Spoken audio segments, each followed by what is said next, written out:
would you want your son, grandson, your granddaughter to have a Mason Greenwood top? I do think sometimes think when it becomes around famous people, we kind of make these discussions perhaps a lot more complicated than they perhaps need to be, in the sense of, if this was your sister, your daughter, your granddaughter, how would you feel? And that's a really messy situation. There's been one other suggestion that I found fascinating / disturbing / washing your hands of it, was the suggestion that Manchester United might ask the women's football team at Manchester United what they think about it and whether he should play or not, which is like kind of trying to exonerate all responsibility for a decision. It wasn't us who decided, it was the women.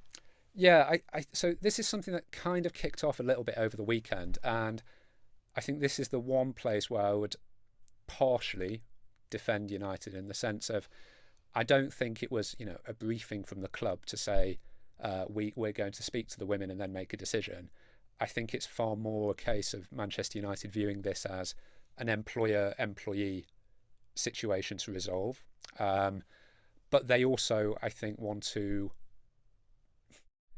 I suppose, give key stakeholders, as they would term it, whether that's in some way fan groups or the women's team, a heads up, essentially, of what that decision will be and the opportunity for feedback. But I certainly don't think it's going to be a case of saying to Manchester United's women's team who's going to make that decision.